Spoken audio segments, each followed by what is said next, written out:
Greetings, Nerdosphere. Bimbo Jimbo here, getting you primed for your weekly interval yet again. And this episode, well, it's been a long time coming, in more ways than one. See, we recorded the bulk of this episode, which you're about to hear. We recorded it a long time ago, in an episode continuity far, far away. The problem was that in preparation for what I can only infer was a premeditated verbal assault by John Craig, he increased the volume, inexplicably, on his microphone and blew out the audio in a segment in the process. The process of locking horns with me in a very aggro Star Wars argument. The result was a delay in releasing the episode until I felt I had done everything in my power I could to fix his troll shouts. And it's good stuff, it really is. But in one segment during the argument, well, tell him, Obi. This place can be a little rough. Yeah, rough both in audio and how we're tumbling around with one another verbally, but it is well worth the listen. I think it's a great episode, and whether you love The Mandalorian or not, I hope you enjoy Nerdosphere. This is the way. New card. What do you think? Get over here! Hadouken! That man is playing Galaga. I understood that reference. You shall not pass! So say we all. Ride with me. It's adamantium tasting time, boys. Well, maybe it's still number one. All wings report in. And welcome to your weekly interval. This is the Best Damn Nerd Show. I am your host, microphone alchemist Bimbo Jimbo. With me tonight, Hall of Fame cyber athlete John Craig. What's up? Lore Master Timothy Childs. Hey, James here. Hello, Tim. Effusive as Hi, ever. I'm James. You are Tim. And Listeners who aren't watching, I am James. Chief Science Officer from Star Labs, Mark Truex. This is the way. I love it. Is that what you said last time? I don't know. I don't anymore either. So if You mean earlier tonight? if you're you did your wardrobe change? if you're watching on sweats a lot, watching on YouTube or skipping the preamble, this is a bit of a retake for one segment here as we are talking about the Mandalorian on the Best Damn Nerd Show. We had some audio issues in the original recording. No. There were no audio issues. James and I get into an argument. We do. You guys will hear later. And James, I addressed that in the preamble. James threatened to delete the files. He said he misplaced them for a long time. Yeah. Then he said he couldn't repair the audio. And after pressing him for weeks, we finally pried the audio files from his cold, dead fingers. Oh no, you will hear. It's funny. Like, I painstakingly tried to make your audio better, John, and you're the one attacking me as you will find out later on in the show here. And it's a great spirited conversation. And actually listening back, other than the fact that I hate the sound of my own voice when I'm editing, it's a fun listen. So buckle up, everybody in the Nerdosphere. It's a good episode. I apologize to everybody for the terrible microphone quality. It wasn't my typical microphone, and I didn't have it set up properly. The hilarious thing is that I think I still have somewhere in the off segment yeah, John, I think your audio is a little overmodulated there. It's like, oh yeah, I turned my gain up. Was it too loud? And so you preemptively turned your gain up to go on the attack in that segment, and you fucked all of us for it, John. It just sounds like I'm redlining, just screaming the whole time. Yeah. I kind of am. I mean, I feel like I would have been peaking even. But it just as I was going back and trying to fix it, I was like, wait a minute, this was a premeditated assault. That's why you turned your microphone up, because you knew you were going to be getting into a shouting match with me, you bastard. Heard, James. I needed to be heard. God damn it, dude. And so if you're looking for fingers to point, it is decidedly at John Craig for the delay in the episode of that was talking about the Mandalorian. That's why we're here tonight. But in that time, in which frantically calling Tim to see if I could save his audio, it's a whole thing. It was a whole production. But we're here now. But in the in-between time between trying to fix the audio and now, the Mandalorian 1 announced when Season 2 is going to be coming out. The trailer hit, and there's a buck wild rumor about Pedro Pascal and maybe walking off set, maybe appealing to certain powers that be that he is not happy with his role on the show. And so we're going to get into that in this segment before we get into what we previously recorded. So some interesting stuff. And the Pedro Pascal rumor, which is decidedly still in the rumor camp right now, it speaks directly to what John and Tim are sort of talking about in regards to wearing his helmet. But we'll get into that in a moment. The trailer hit. It's coming out at the end of October. I loved the first trailer is what sort of like swayed me back into the world of Star Wars to begin with, because I had sworn it off after Last Jedi. But then the Mandalorian trailer for season 1, I was like, damn, that looks super good. So here we are again. Are you hyped for season 2, Mark? Yes. Emphatically, yes. I cannot wait for season 2. I can't wait to see Baby Yoda out in it again. I like him and Mando getting into crazy hijinks. I think it's awesome. He's going to go find his kind. I think there's some kind of lurky, cloaked up Jedi hanging in the shadows. Pretty exciting stuff. All in all, I think it's picking up right where I want it to. You know who that lurky Jedi was? WWE's Sasha Banks. What? Yeah, Sasha Banks is in season 2 of The Mandalorian. So me as a huge wrestling fan, Snoop Dogg's cousin. So she's gonna Sasha Grey, but we'll forgive it. She's gonna be in the. She's actually a big nerd too. I wouldn't be surprised to see her pop up out of the Sarlacc pit and make a cameo in The Mandalorian. Sasha Grey. Yeah, but John, I know you probably felt like it. What did you think? Are you any more sort of spoiler alert? Everybody, John didn't like The Mandalorian. Are you excited at all for season 2? Yeah, you son of a bitch! How dare you not like it? I think the trailer is fine. I mean, it doesn't really like show us anything that we don't already kind of like know is on the horizon. It's just a bunch of shots of like the Mandalorian walking with different backgrounds in front, behind him, with Baby Yoda next to him. I feel like it doesn't really tease that much. That it definitely didn't feel like it teased anything that we didn't know was coming this season, based on where the last season ended. Carano's back. Yeah, but I'm cautiously optimistic for the season. I don't want to like give away kind of the conversation that we have about the show, because we really get into a lot of the mucky muck this episode. Yeah. But I will say there definitely is an opportunity for them to expand the characters a little bit and correct some of the problems with the first season, which we might explore a little bit with the Pedro Pascal drama. Yes. And finally, you, Timbo, did this move your needles at all? The trailer, or is it just more of the same for you? No, what do you mean more of the same? I'm excited, dude. Like I loved the first season. I feel like this show sort of inhabited the Star Wars world in a way that I've been waiting for. Kind of like Rogue One did. It built out kind of like a separate but parallel Star Wars universe with characters I really care about and story points and plots that were deep and rich and clearly really, really well thought out. And so for season 2, yeah, I expect more of the same. Brilliant storytelling and really, really good characters whose faces that we get to see. I'm confused. Are you pretending to be me, or are you just being the talented Mr. Childs right now? I don't know what do you mean? He doesn't remember. He doesn't remember his stance from the original recording. Well, we haven't recorded the episode yet. I don't know which. So a little bit inside baseball in the lead up to this. Tim and Mark are both wearing exactly what they were wearing the first time we sat down to record The Mandalorian, in the hopes that I would not address the fact that this is a redo. Also, by the way, I sort of buried the lead, is that Imperial Commissar Jeff Budd will be joining us later on in the program. So there's something to look forward to. And then he leaves before the show's over, so that's also something why did he leave? It's nap time right now. Okay? Give him a break. He'll be so, on. I'm surprised he didn't leave in the middle of our argument, James. It felt like that he and Mark wanted to, and so I'm glad they stuck it out. I think Jeff was actually having fun with that. But nice. I'm excited to see him. Yeah, so we'll see him momentarily on the other side of this break. God dang. I am very excited for season 2. I think the trailer, it got me hyped again. I love seeing little Baby Yoda realize what the Mandalorian was going to be doing when he had the whistling bird starting to activate, and he just hit the close button on his little Star Wars bassinet there.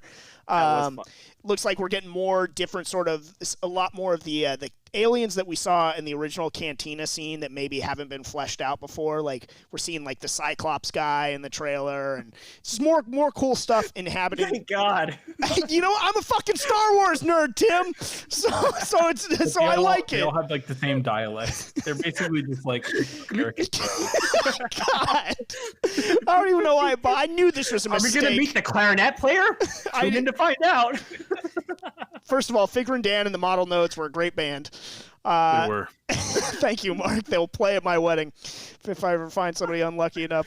Anyway, let's get to the Pedro Pascal rumor. And John, I don't know if you saw this, but like the rumor is that he is unhappy with the direction his character is, the fact that he is not able to really use the full arsenal of his acting chops underneath this helmet.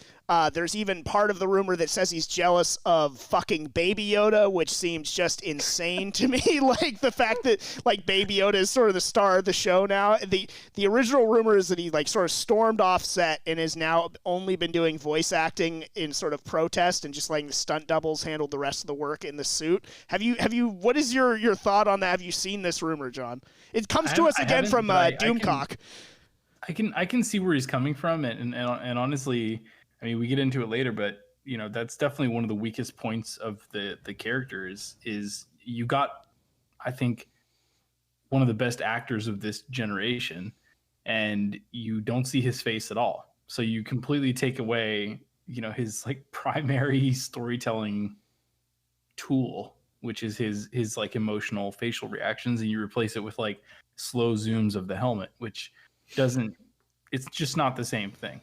You know, as much as we can argue about it later this episode, and we do. Not the same thing. It does not have the same emotional impact. And I think given that he takes his helmet off at the end for a robot, like a droid, that's not a super impactful moment either. So it seems kind of trivial that he wasn't taking his helmet off anyway. Like, just take that thing off. Let him take it off when he's in his ship. Let him take it off when he's around Baby Yoda. Maybe he starts to trust some of the other characters and take it off more with them. I don't need him to take it off with other characters, but like when he's in his ship with Baby Yoda, like, let's see his face, dude. He's a great actor. He is a great actor. And I did think it was interesting because we do go in depth about to helmet or not to helmet. I am firmly in the keep that helmet on in a lot of senses, you know, especially for action scenes and a lot of dialogue too, you know, like if he's around other people, I want to see him in the full suit. That's what I like. I've never, you know, until the show didn't realize that they weren't supposed to be taking their helmets off. That feels very new. And it was an interesting choice, but Mark, what do you make of the Pedro Pascal rumor sort of being upset playing the Mando? This is the first I've heard of it. And my initial thought on it is because when you look around at like licensed property and merch, and everyone knows that's where like tons of money is in merch, you see a ton of Baby Yoda. Back when the show first came out, no Baby Yodas anywhere. They weren't ready. They were not ready for how it took off. And so now I wonder, just business-minded thinking, it's like if he's jealous of the Baby Yoda because there's all this merch and swag coming out with Baby Yoda on it, and so he gets no cuts of that because it's not his Mando. Mando. Like all the decals and plushes and toys and all these different things. You know what I mean?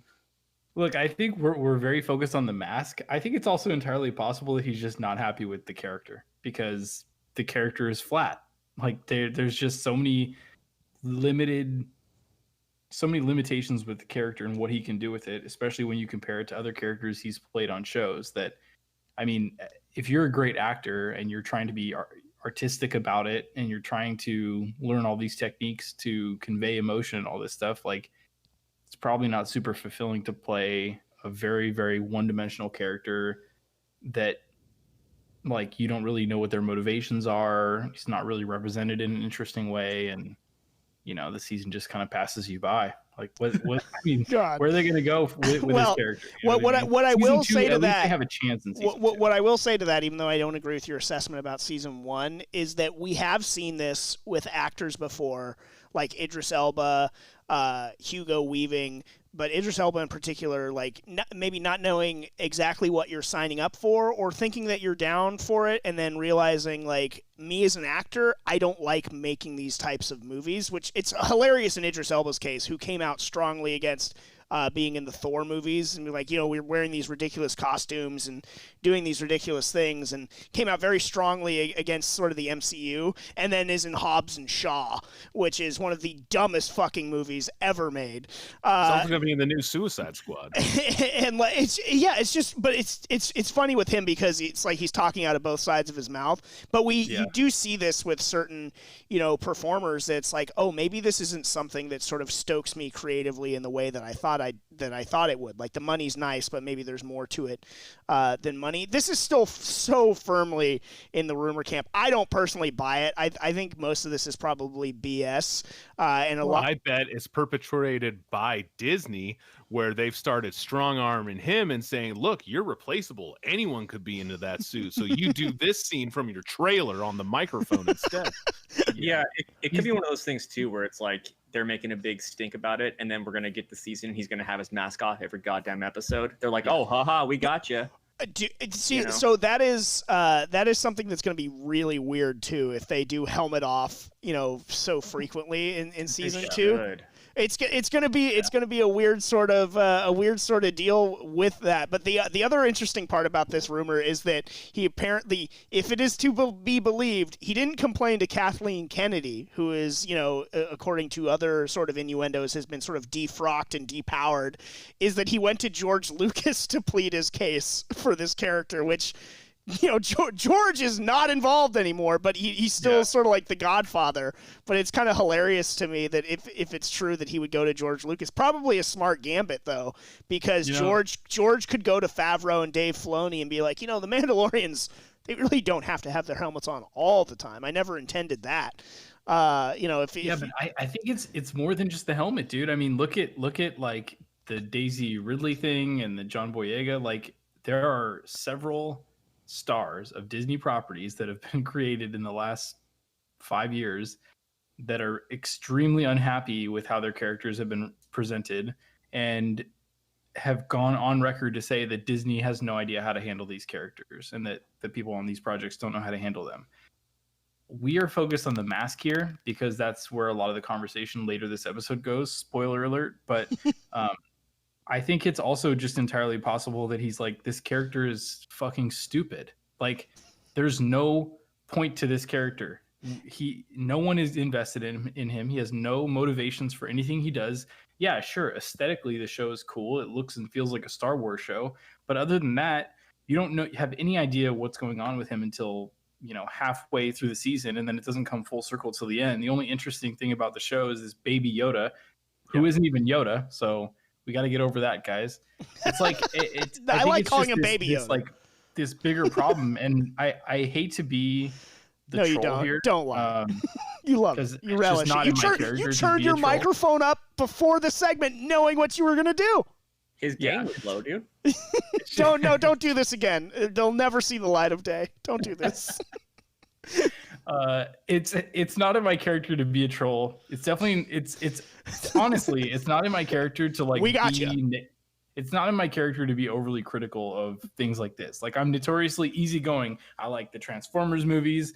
I like most stuff that comes out. This show just did not do it for me. Yeah. And it sounds like a lot of the Star Wars leads have felt the same way about their characters and the projects they've been a part of, and he's just the latest. It is funny because in reading this rumor, the first person I thought of, John, was you, and it's like, oh shit! If this is true, he's dropping a lot of Craigian truths here. I do think that the best part about it is the idea that he could be jealous of Baby Yoda.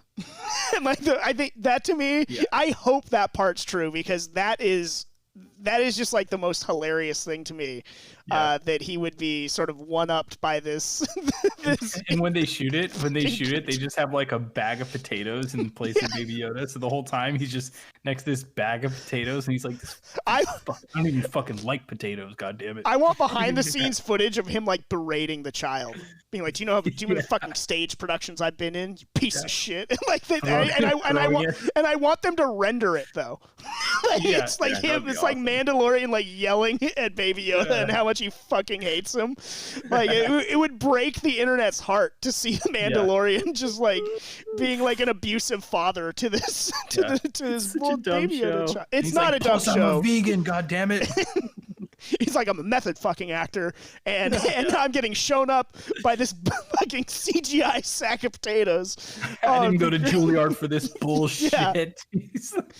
The bigger thing is in Narcos, he played a cop, and then now he's running and tattling to George Lucas. It sounds like this guy's just a freaking tattletale, dude. Yeah, that's what he learned. Jesus Christ! He's going to The Godfather. He's trying. Yeah. He's circumventing. Smart play. It's really the only one he's got. But I did think it was hilarious. All right, we're going to take it back into the Mandalorian episode proper.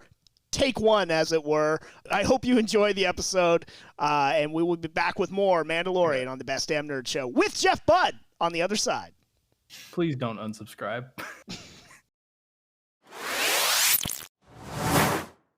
Hey everyone, Chris Seglia here, CEO of the Tenno Media Network. I would like to say thank you for checking out one of our podcasts, but we need your help. You can support Tenno in a multitude of ways. By going to our website and checking out our latest podcasts, by buying some sweet merch, joining our Discord, or getting early and exclusive access to all content via our Patreon.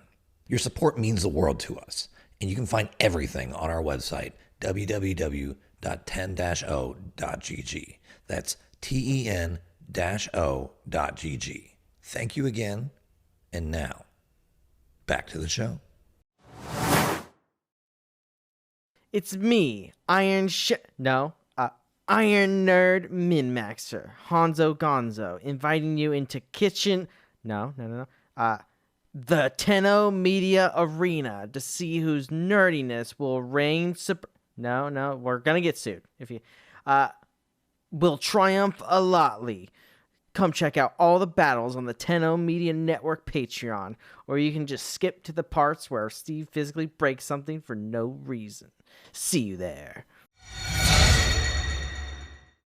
Welcome back to the Best Damn Nerd Show. Bimbo Jimbo here with Jeff Budd, Tim Childs, Mark Trix, and John Craig.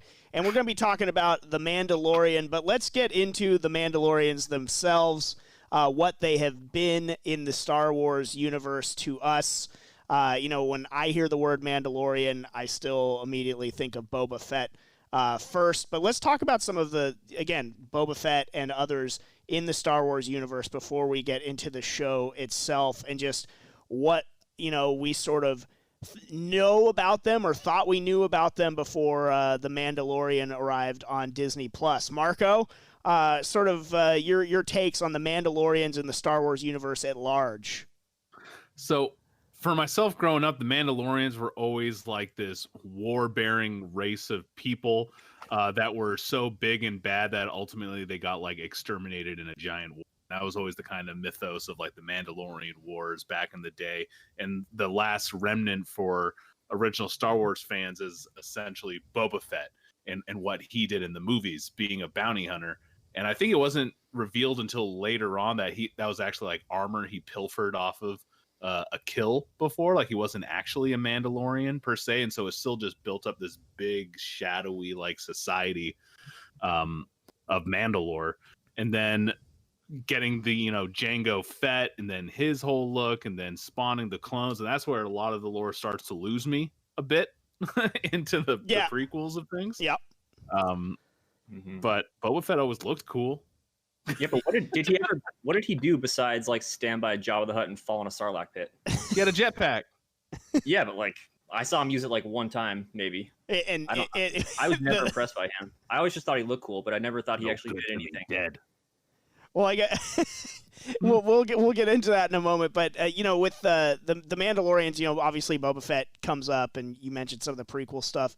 Canderous Ordo is one from Knights of the Old Republic that, after playing that game is maybe my favorite Mandalorian, and sort of, was always that window in for me, even though it's from a video game, into what they were like as a people, like actual Mandalorians and stuff like that. And I always he was my favorite character from Knights of the Old Republic, really. But Jeff, what was your sort of take on the Mandalorians in the Star Wars universe, and who did you like? And I know you have sort of similar feelings that Tim does about Boba Fett.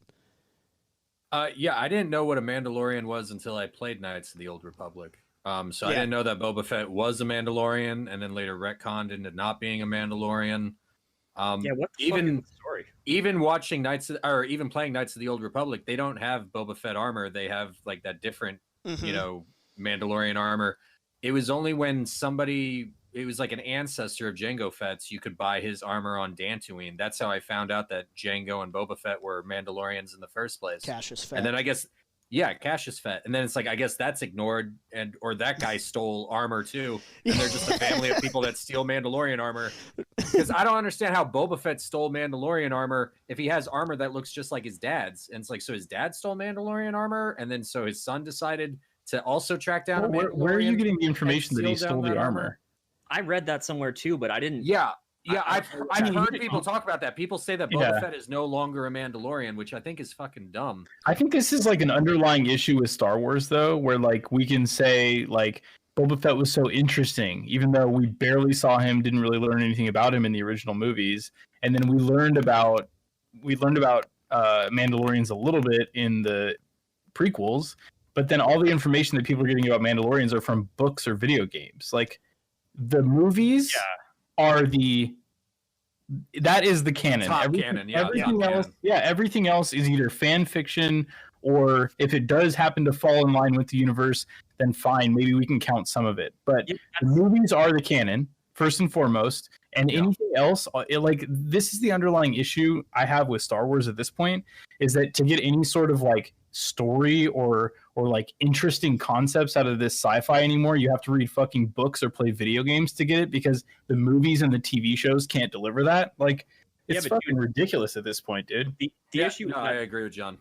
Yeah, and the issue is that then, like, when these new things get added, like, I did not know what a Mandalorian was until I played Knights of the Old Republic as well. And then I was like, oh, these dudes are badass. And then suddenly Boba Fett, like, I guarantee no one was calling Boba Fett a Mandalorian in the 1980s or 1990. No one knew what the fuck that was. I don't think the word Mandalorian ever came up in any of the movies. Now, don't get me wrong. I'm sure it was in a bunch of the EU bullshit, but there's not a single movie that says he was just considered a bounty hunter. Yeah, because he's just a bounty hunter. The thing about Boba Fett and everything Tim said about him is absolutely true.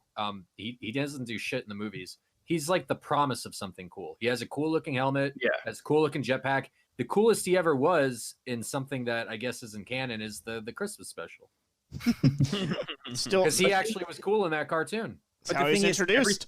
I don't think it's true that the movies are set the canon. Everything is canon or nothing is canon, because people are applying things that happen in the video games. That's really in the tough. comics. The video games especially are so go onto their own rules, though. It would then be. Why is Boba Fett called Mandalorian? They have to go into their own rules because the movies don't have enough like information in them to really build upon. So you have to take some liberties with the universe. So things get retconned and then applied retroactively, and now everyone's saying Boba Fett was a Mandalorian. He wasn't a Mandalorian. The fact is, he was just a bounty hunter. Can you really take seriously what like any self-proclaimed Star Wars fan says is or is not true about what exists in the Star Wars universe? Because they're cherry picking stuff even from the movies, which we're meant to believe is source material. And yet Metachlorians is like the basis of a massive debate within the Star Wars fandom. I will say that George Lucas, particularly, in the early going of the EU, had a lot of things, in terms of guidelines and things that he sort of signed off of, and the whole idea of a Mandalorian and that sort of idea came from him and the people that he had sort of set out to commission the early EU and stuff like that. So in terms of, the Mandalorian and that terminology existed before Knights of the Old Republic and stuff like that. I do feel like that it has changed over the years, because, we coming into the Mandalorian show, I guess this was already sort of very established. But when they say in the show that, it's not a race, it's a creed, I sort of, raised my eyebrows a little bit because my background on it, though, while I know that they, colonize other planets and stuff like that, is I very much so looked at them. Look, they're from Mandalore. They're this warlike race of people, and I know they have this, like, warrior culture that certainly other people could adopt, but that was sort of a newer idea to me, even as a Star Wars fan. Now, granted, I haven't, been watching, like, the Clone Wars and Star Wars Rebels and stuff like that, where Never heard of America? That got more established. No, I get what you're saying. That's not what I'm saying, Mark. But I mean, I don't look at a Mandalorian as an American, though. Maybe like someone from Coruscant, that's more like America because that's more of a melting pot. But Mandalore, yeah, I thought they were also more physically robust, which is why they were so dangerous. I mean, they almost conquered the Republic. That's what happened. And I mean, they were able to hold their own against Jedi, which there's no other race that can do that. Yeah, exactly. I always just thought they were like a Spartan type race of people because I thought those. Yeah, they're like Spartans and Mongolians. Exactly. Yeah, like when we go in Knights of the Republic, when we go to his planet, that I forget his name, but the Mandalorian's planet, he is basically talking about it like they're a race of people. That was my understanding playing that game. Is that this Mandalorian is telling me that this is his home planet and this was where his race of Mandalorians came from. That's the way that it's treated in that game, and now it's kind of like been warped into this like other.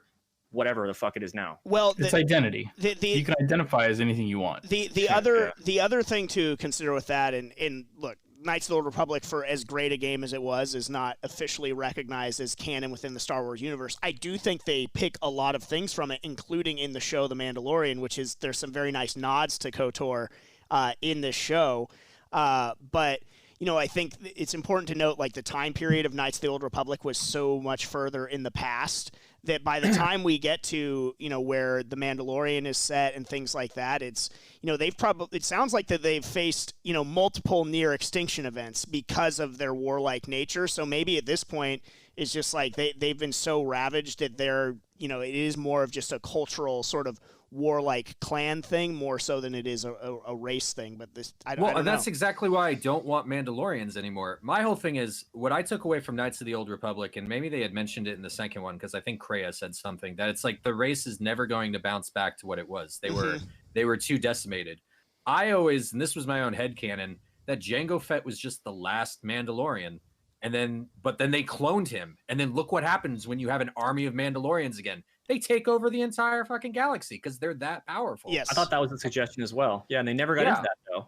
Yeah, and also, I mean, like, it's weird because Jango Fett also is able to hold his own against Obi-Wan Kenobi and like a young Obi-Wan Kenobi. So I have a feeling that like Jango Fett is like a real Mandalorian.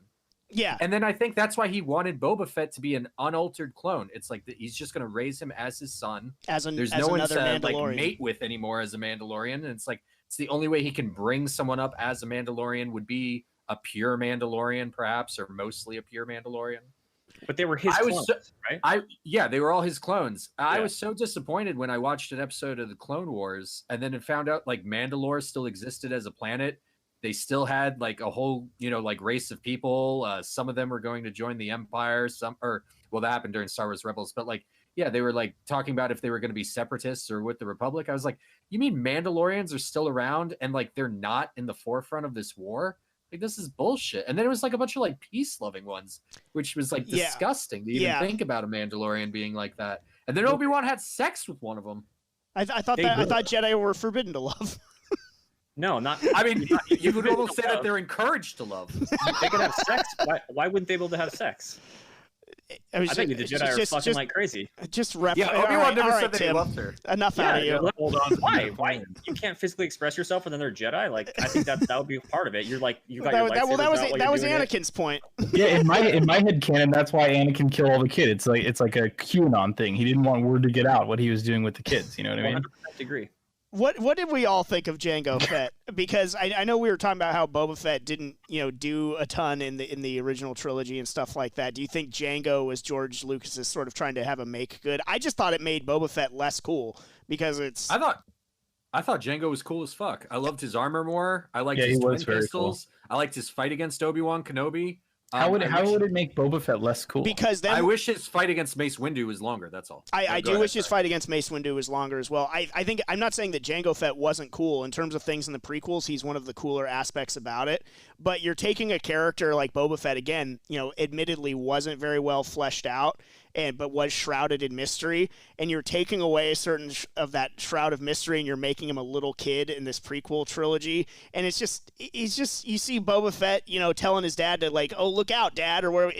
It was not very cool to me to see Boba Fett as a kid. He's like totally unshaped at that point. Yeah, like I know. I think that's where the mystery comes in. It wasn't cool seeing him as a little kid. Yeah, but I think Darth Vader survived it. I think Boba Fett could survive it. And the mystery is like what shaped him into the man, the bounty hunter that he became. Yeah, he watched his father get killed by a Jedi. It also made him feel less unique because then we got to see Jango and stuff like that. So it just was like, oh well, here's Jango actually doing stuff. He's got very similar armor, although it did look sick. But you already thought he was a Mandalorian, so you knew what his people were like. So he wasn't unique in your eyes as an EU fan. So then you must hate the Mandalorian show. No, I love the Mandalorian show. I love the Mandalorian show, but I do feel like that he wasn't. I just hated seeing him as a little kid. Marco, you've been quiet over there. What's your sort of take on this whole conversation? I know Jango was like huge when he came out. I was never into Jango, even with the dual pistols and the baby blue motifs. Like, it wasn't baby blue. First of all, it was like baby blue. No, it was royal it's like blue, a powder blue. I don't know. It was not a powder. Camino blue. Pretty soft. He was wearing. I'm talking about his armor. Soft. Oh my God. You know what? Save it for Ultra Monthly. You and I. Mark, you and I are having a conversation after this episode that you will not enjoy. All right? That's all I can say. You want to talk to me? I think Django's highly overrated. I'm actually really surprised to hear that you guys loved him so much.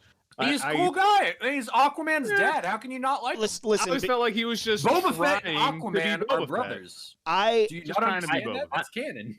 I'm totally with Mark. I hate the prequels. And I am definitely a Star Wars fundamentalist for the most part, but I have to admit that Jango was very cool. Wouldn't the prequels be fundamental though? Because yes, they're the thing that you know what I mean, Jeff. But I like how you said that George Lucas made Mandalorians canon, but George Lucas also made midichlorians canon. I understand that, and you know how I feel about that too. We've been over that many. So many you're times. cherry picking. You're exactly what John was accusing the other Star Wars fans. I can recognize what's good and what's bad. It couldn't be Star Wars fan. You're not the pornography, and you're also not the authority on Star Wars. When you make that much, when you make that much money, sometimes you lose sight of things. When you pick up, exactly. So that's how I know my mind is clear, Jeff. You do have to admit, though, like you are not the authority. Like you may think you know what is good or bad. I would argue that the masses might contradict that in a sense because they're certainly putting their dollars where their interests are. But whether or not you think something is good or bad does not make it canon or not canon. Like Star Wars is what it is. We have to go by the movies. We have to go by the movies. We have to go by the TV shows. I don't have to like them. Okay, so then I don't have to like Star Wars. I do. I love the original Star Wars trilogy. I love Star Wars for what it was for the majority of its existence until it started getting chipped away at. What do you mean the majority of its existence? Chipped away? All he ever did was enhance it. I don't think he enhanced it. I think he watered down a lot of the stories, and the sequel trilogies are even worse. The greatest achievement of the sequel trilogies, it's made me like the prequels more. James, hold on. Let's unpack this. You just said that you have liked Star Wars for the majority of its existence, which isn't true because you don't like the special editions, which came out in the 90s. You don't like the prequels. You don't like episodes 7 through 9. So you actually have liked Star Wars for a minority of its existence. And when you look at the overall swath of Star Wars content, you haven't liked most of it. I like so you're not a Star Wars fan, dude. Actually, you're not. If you look at the amount of video, I get that you're trolling and that's your thing. No, this is not a troll. It's the only lane you have. But I actually really enjoy the original Star Wars trilogy is some of my favorite works of fiction. I love so many of the video games. Sort of the overall swath of things that Star Wars have put out, I've actually really enjoyed quite a bit of it. Now, the movies, the prequels, and the sequel trilogies, yes, I don't like. And Last Jedi was so bad that it made me not want to watch any more Star Wars properties in general, which is why I'm so excited to talk about The Mandalorian, because Jeff knows this better than most, is that I didn't want to watch this show. I was so done with Star Wars after The Last Jedi because I felt so personally like betrayed by just how bad it was, that the fact that I, one, even watched The Mandalorian at all, and two, enjoyed it so much, it makes me really happy again. This is such a great entry into the Star Wars universe. I think they did a wonderful job. I'm not going to rest until you admit that you're not a Star Wars fan. I'm a huge Star Wars fan. You liked the original 3 movies, but in terms of all the other equally or more weighted items since then, you have not liked a lot of it, most of it. Yeah, I have not liked the bad movies that they've put out. You're right. I've not liked the stuff that's not good. The original Star Wars trilogy, the movies that were selected as culturally significant to be preserved, I love. So you do realize that George Lucas never even sent those movies to the Library of Congress. I did not realize that. He probably wanted to alter them. Do you know who did? Disney, so you can kiss Disney's ass. Well, I mean, there's a reason the special editions exist. If they give me unaltered Blu-rays, he wasn't going to do the unaltered. That's right. Well, and we can go back into the sort of irony of George Lucas testifying before Congress about the colorization of films and then trying to alter his movies. If I could just say, people change. You used to be a Star Wars fan. Simply put, there are people that have grown up with Star Wars that like the prequels. They like episodes 7 through 9. They like The Mandalorian. They like all the spin-off movies. They like a lot of the books. They like a lot of the games. These are Star Wars fans. These are people who every time the Star Wars universe expands and introduces new characters and new items, or fleshes out a character, or goes back and looks at a character's lineage, or sees what happens, years later and the impacts of a storyline that happened in these movies and a lot of the movies that you don't like, these people like these properties. Cool. A lot of people don't. There's a lot of Star Wars fans out there that also agree with me, John. Star Wars yes, fans. they are.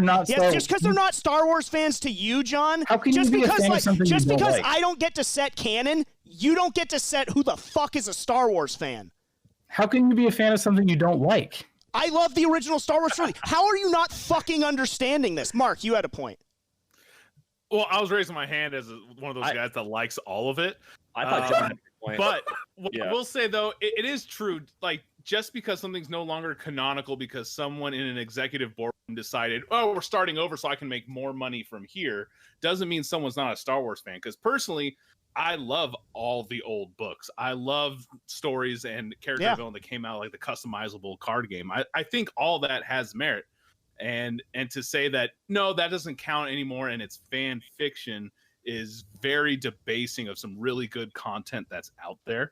Now, if you strictly want to look at cinematic releases, you can still be fans of certain movies, but not all of them, and still be considered a fan. I mean, I will have to back up James. As great as this, see him get riled up. I don't have to accept sight unseen all the Star Wars movies, to be a fan of Star Wars. I can lament that certain movies aren't up to par for what the original Star Wars trilogy gave us, in my opinion. And this is a podcast, so news fucking flash. That's what we're dealing with here.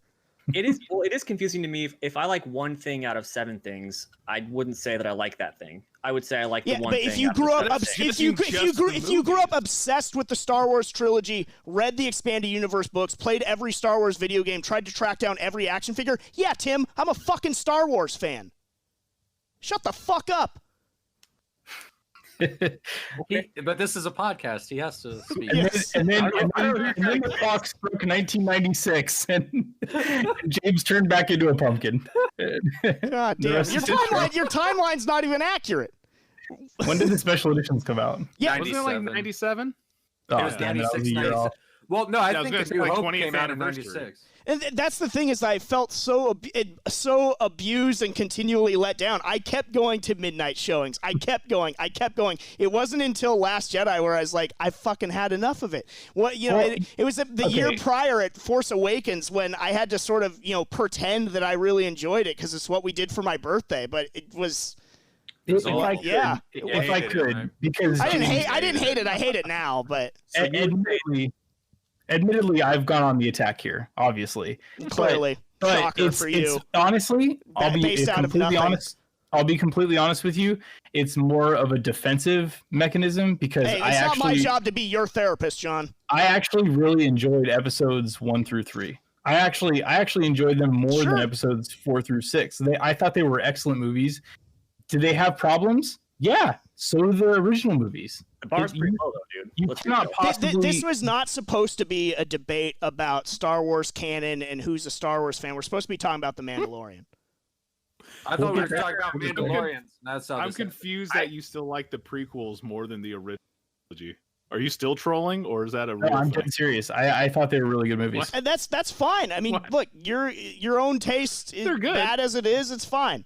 But see, but this is where it's like, yeah, let's just dismiss anyone who likes the prequels. You know what, John? I don't dismiss anyone that likes the prequels, except prequel canon. You just said bad taste. Yeah, because we're busting balls here. Right. So if I have bad taste, but I happen to like and that's the fine. See, the thing is, like, I feel very vehemently that the prequels are awful and undermine the original trilogy, which, again, I don't want to get too down the rabbit hole of this, but I would never, if somebody, like Mark or Jeff or you and whoever would be like, oh, well, if you like those, you're not a Star Wars fan. I like joking about how much of a sort of religious fundamentalist I am about Star Wars and the fact that there are only the 3, but I would never actually presume to tell somebody what they are or aren't a fan of because of their personal taste. It's ridiculous. Wait, sorry, I was zoning out. Are we still trying to nail down the time on which you fell off the band? Yeah, it's up for it's difficult to nail down. But I do want to actually talk about The Mandalorian, something that, despite my tone and tenor here tonight, that the trolls getting to me, I actually thoroughly enjoyed, and it's made James me loves it. Very happy revisiting the show to get ready for this podcast. So let's take another break. On the other side, we will get into The Mandalorian itself. And, if the show still exists after the prequel. More on the other side on the Best Damn Nerd Show. Nerdosphere. It's the microphone alchemist Bimbo Jimbo here, and we want you to be in on the conversation with us. So sound off to us in our Discord, follow us on Facebook, Twitter, and Instagram, all at the BDNS. And maybe you actually like the Star Wars prequels and sequels. Maybe you think the MCU should be a comedy open mic night on the big screen.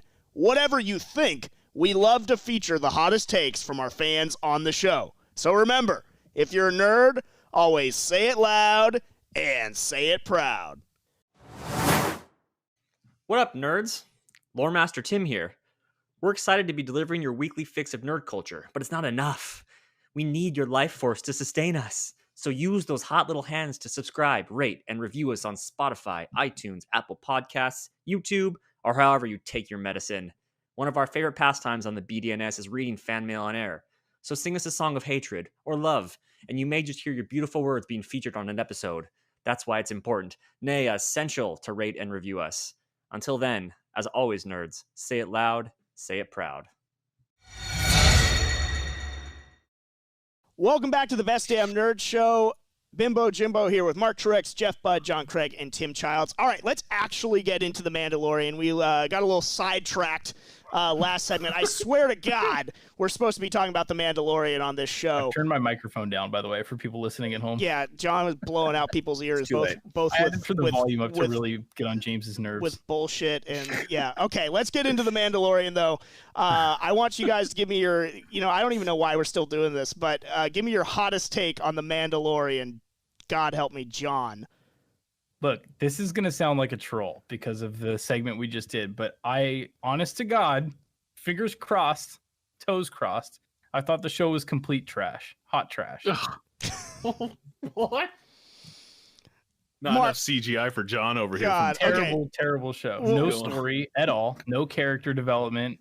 It's completely flat. I only finished it because we're doing this podcast, and I wish you hadn't. You get some semblance of potential story at the end in the final episode, but by the time you get there, you don't really give a shit about anyone anyway because the only interesting character died. Jeff, what is your hot take about The Mandalorian? I don't know if I have a hot take. I mean, I liked it just fine. Maybe a hot take is I would have rather the season go a little longer, and then maybe that would have been it for the series. I don't need this to continue to go on multiple seasons. Okay, yeah, there's a valid point to be made there with sort of just leaving it at its word. Tim, what's yours? I'm kind of with John. I mean, like, I feel like the show is okay. Like, it's, and I've been saying to John for months that the show is complete trash. I like, knew that out, coming in. I knew that coming in. Yeah, so like my whole thing is like when you have 8 episodes, which range from 30 minutes to not over 50 minutes, and it's only 8 episodes, mind you, and you have filler episodes and random, like not every episode's contributing to the main story. I think that you have made a terrible fucking show. I think it's one of the worst shows that I've ever seen. Wow. Okay. And finally, Mark. I think it's the greatest Star Wars show to ever be put out. I think it heralds back to what a lot of original Star Wars fans liked. Yes. As far as like the feel and the aesthetics of what they were doing, the fact that it seemed like real props and puppetry and costume design, the tone of it had a lot of great dramatic moments, and I thought a lot of good tension was built in his the Mando character being rather silent, with just enough comedy sprinkled in that was very much similar to some of the quirks and things going on in the original trilogy. Just the thing that Tim's saying, that there's episodes that were born that didn't contribute overall. I feel like the fact that this was released weekly allows you to have those episodes that can play with different stories that maybe was self-encapsulating, that maybe didn't do the overall story arc if you're looking for something that's just a normal binge. But I mean, I finished the series in 2 days. I came to it super late. I just don't get what the point is when you have, I feel like Netflix and HBO and companies like that put out content like this that's very targeted, very like, if you have a 10 episode series on HBO, every single episode is going to significantly, crucially contribute to the overall narrative in a significant way. Like in fact, like you can't cut out episode 3 and have the show still make sense. I feel like in this you could lose like 3 or 4 episodes, and there's like 1 or 2 things you have to explain. Everything episodes 2 through 7, and just yeah, watch dude. the first and last one. I really feel that way. Like I didn't feel like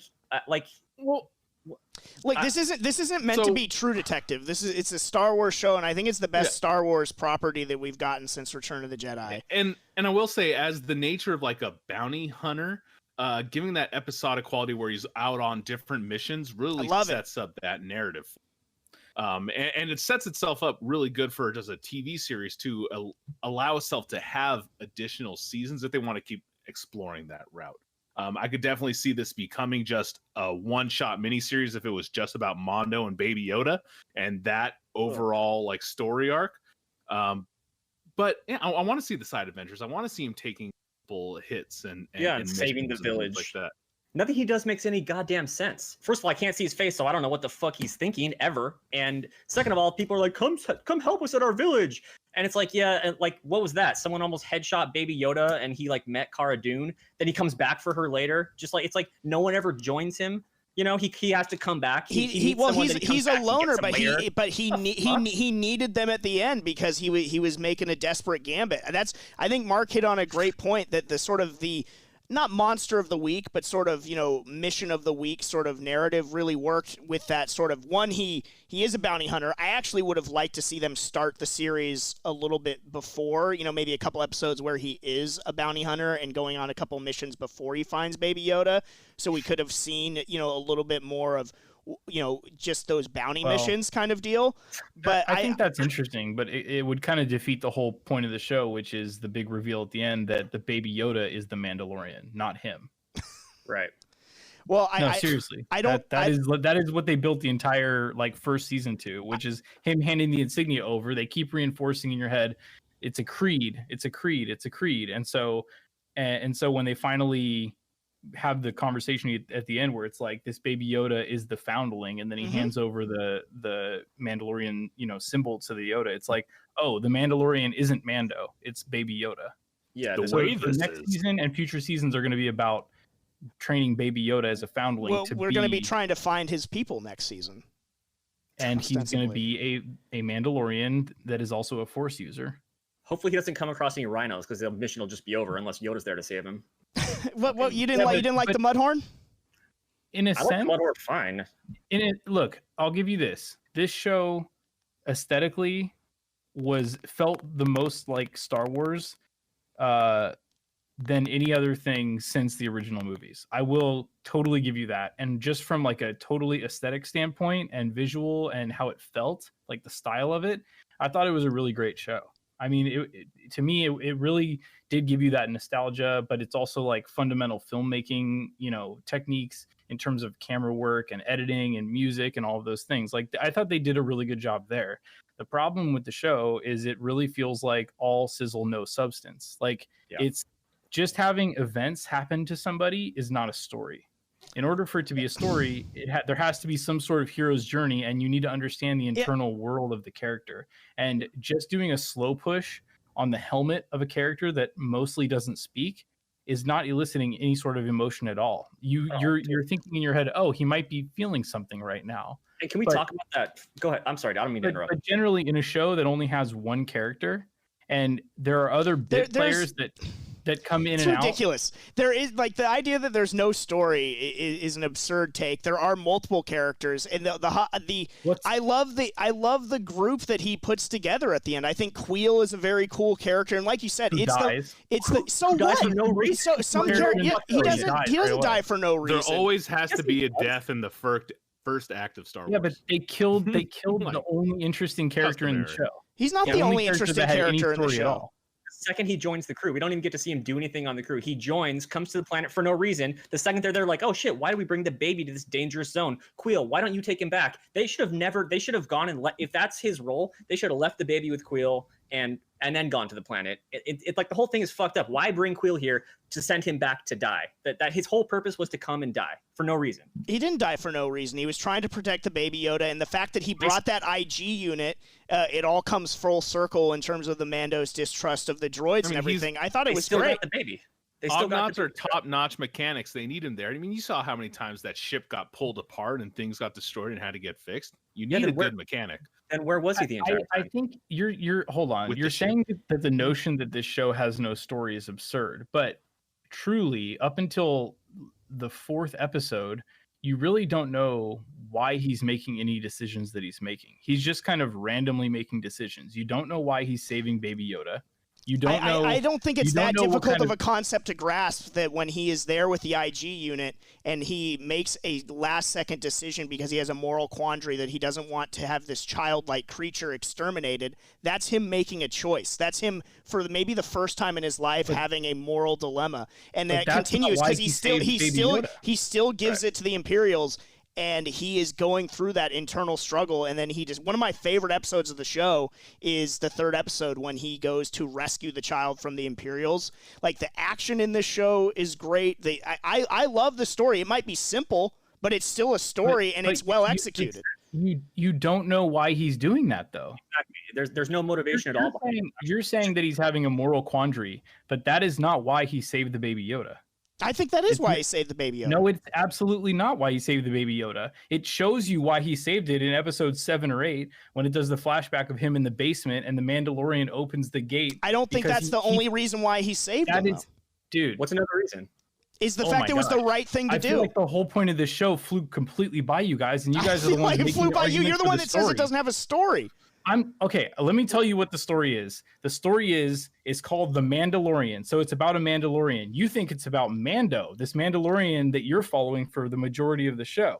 It turns out that he's assigned to kill this little creature, but he recognized in the creature himself as a young boy, which is vulnerable, no protection. And he had a Mandalorian save him when he was a young boy, and he adopted the creed and became a foundling. At the end of this series, the young child that he rescued becomes a foundling and is presumably adopting the creed and becoming the Mandalorian, the character that the entire show is about.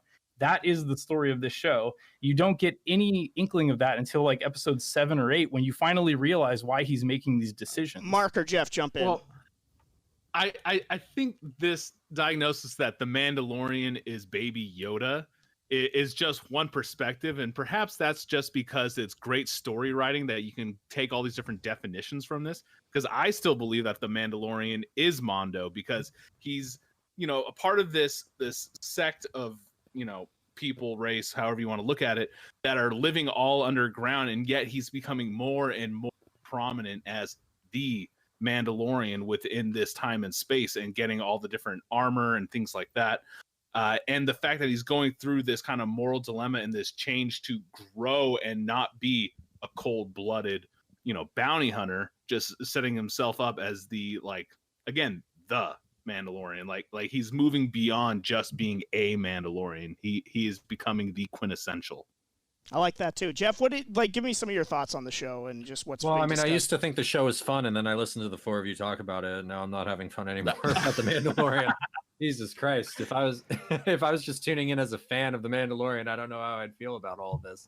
I think like most things, you can interpret it in a couple of different ways. The fact that Mando is referred to as, quote, the Mandalorian multiple times on the show means he's at least one of the people that is the Mandalorian. Now, you bring up an interesting point, John, that Baby Yoda also could be the Mandalorian, based on what's going to happen with him. But we're also making predictions of what will happen in season 2. We don't know if that's necessarily going to happen, especially if they're bringing in that Ahsoka Tano character. Maybe Baby Yoda is going to be raised as a Jedi instead. Mark, why do you say no to that? Because that character stinks. Yeah. Oh, no, really? She's very popular, though. I mean, I don't know anything about her because, again. Well, I mean, the she's turned on many other generations. James doesn't make it, awesome or good. Yeah, I was not familiar. Into her. Okay. I've never been into her either. Yeah, of what I've seen in Clone Wars, I'm not that into. She's in Star Wars Rebels also. Yeah, I haven't watched those series, but the Clone War animated movies and things like that, both the theatrical and the ones that were on, I forget if it was Cartoon Network, put them out. Yeah, it was Cartoon Network. Yeah, which were great. She wasn't a highlight. Got it. Well, let's talk about some highlights from The Mandalorian, some of our favorite characters or episodes and just sort of aspects of the show. And I do think that one of the things that, John mentioned that I actually agree with is that they absolutely nailed the aesthetic and that this feels like the Star Wars universe immediately. And it's just, I am instantly transported. My disbelief is suspended. I am fully immersed in this world right from the jump. And I think, you got to look at Dave Filoni and Jon Favreau for a lot of that because they are, they love this Star Wars universe. And if you hear them talk in interviews and actually on Disney Plus, there's a whole series them talking about creating the show and how much that they, really took care to sort of give us, and give Star Wars fans sort of that vibe. But Mark, what are some of your favorite things from The Mandalorian? I liked all the different cameos. Not gonna lie, those were for me. I loved it. Horatio Sands as that fish guy, Bill Burr coming in. What was it? Jason Sudeikis as one of the guys on the speeder bike. I thought I thought they all added in a fun way, but didn't hit you over the head as like, oh look, just a cameo. I thought they were all actually added to the overall mythos of what they were doing in the show. I thought you meant cameo like Boba Fett being in the background that one episode. I didn't know you meant like those actors. Actual cameos. Yeah, because I thought it was folding things in, but they blended in well. And that just goes to speak volumes of the world building they were kind of doing within the show. Only thing that stuck out sorely, Gina Carano. Really? See, I loved Cara Dune. I thought she was a great character, and she felt like, again, very Star Wars to me. I really liked her a lot. And, given her background that she, was a cage fighter and everything like that, it just rang very true to me. I dug her. She had Livewire and she should have stopped there, Jeff, I like how they kept telling her like cover her tattoos on her arm, and then there's like a close up of her face, and she has the Rebel Alliance teardrop tattoo. Yeah, it's like, what? Yeah. Cover your arm? You have a billboard right here. Jeff, what were some of your favorite things from The Mandalorian? Favorite things from Mandalorian. I think the episode with Bill Burr where it was the space prison break or whatever, that was probably the most enjoyable episode. And then I think towards the end when he recruited his little team, because I like that as well. I think any of the times where the Mandalorian wasn't on his own, honestly. I kind of like the idea of it being more of an ensemble cast or like a small group. Kind of reminds me of Knights of the Old Republic that way too. Yeah, I was just going to say there's a lot of sort of video game vibes in it, Jeff. Like even how he gets his gear and stuff, and certain upgrades. Well, I think all TV shows and movies should start imitating video games, and video games should imitate movies like Ghost of Tsushima, which is like First 20 minutes of that game is just a movie anyway. I can't wait for the Fall Guys movie. But... Yeah. No, that'll just be a game show. No, but we even talked about it when we were watching the show. It was towards the end where, you know, he was in a group of 3, very much like Knights of the Old Republic. Then he recruited Apollo Creed, and that's when he had to get rid of Nick Nolte. And it's like, that's exactly how it would be in Knights of the Old Republic. You pick up a new group member, you still can only have a party of 3. And then like they were giving different opinions as far as how he should, you know, choose the next option or whatever. And it's like, influence gained, influence lost. Yeah. He's not a force user, but I mean, it would have been like more light side points because he chose something good. My biggest problem with the Mandalorian is he's kind of a softie, and he's been a softie since like the first episode. And it's like, this doesn't seem like some rugged badass bounty hunter Mandalorian to me. I would have liked somebody who, I don't know, actually needed to like be brought into the light if that's what they were going to do with his character. I don't think there's that much character development on more of a redemption story. There's no real redemption here or anything. Like what John was talking about, I wouldn't say that there's no story, but anything as far as his character development, I don't think is much of a story other than what he's learning to trust people. But it's a baby. I mean, do you really trust a baby? And then like, I don't know, we'll see what happens with I think that's why they should have started the series a little bit earlier on with him doing some maybe, you know, obviously they allude to it in that prisoner episode that, you know, he's not really comfortable, you know, hanging with, you know, his old gang anymore, that he doesn't really roll that way. But I think it would have just been a more appreciated sort of arc if we started him off doing some regular bounty missions, showing him as sort of, you know, very cold and uncompromising within his profession. And then when he sees Baby Yoda, then it's a bigger deal when he decides to not go through with it.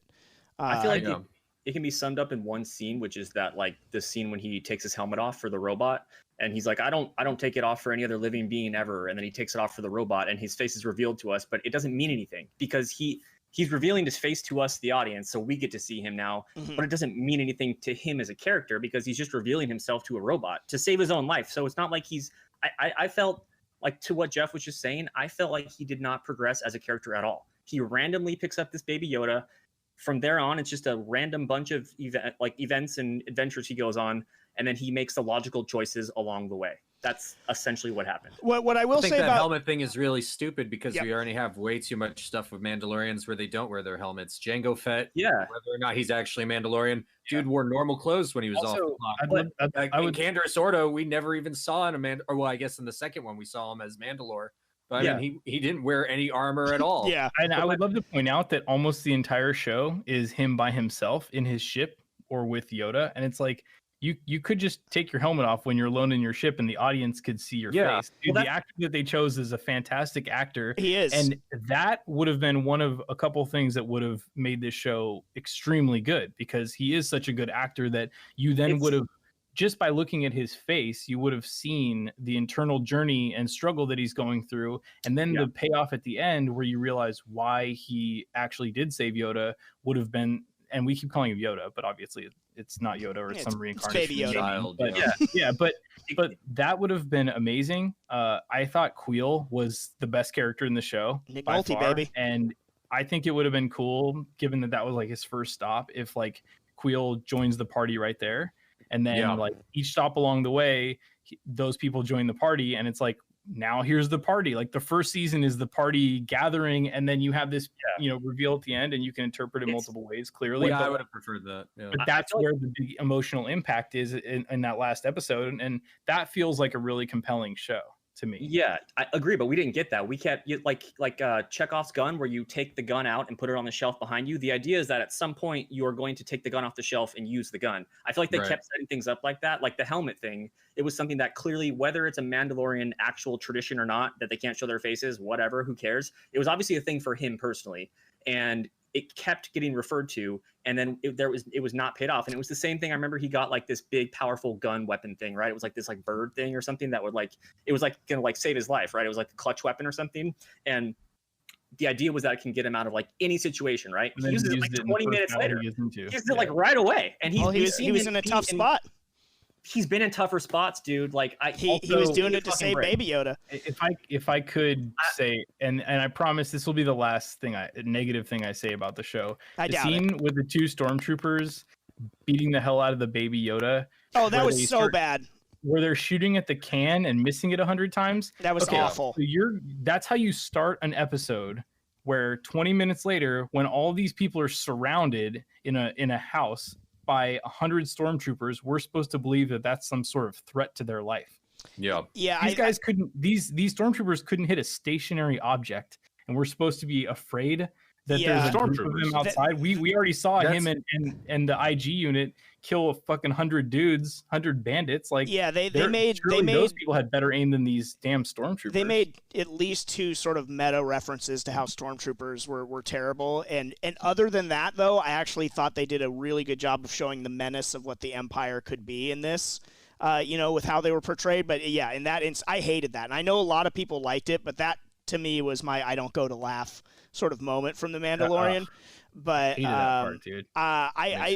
I think the thing with the mask, I would have preferred not seeing him. I love that they committed to not showing his face throughout season 1, and I just wish they would. I think he could have taken off the mask, and we still didn't have to see his face if they did a different camera angle and the droid just patched him up. Tim's idea though that it would have been more impactful if he did take it off with this new group that he was traveling with, because it's like, look, like the Mandalorian creed has evolved, and I trust you guys. Like this is a real turning point in his life. Like that feels like an emotional payoff for sure. Yeah, he's a loner, not a crew.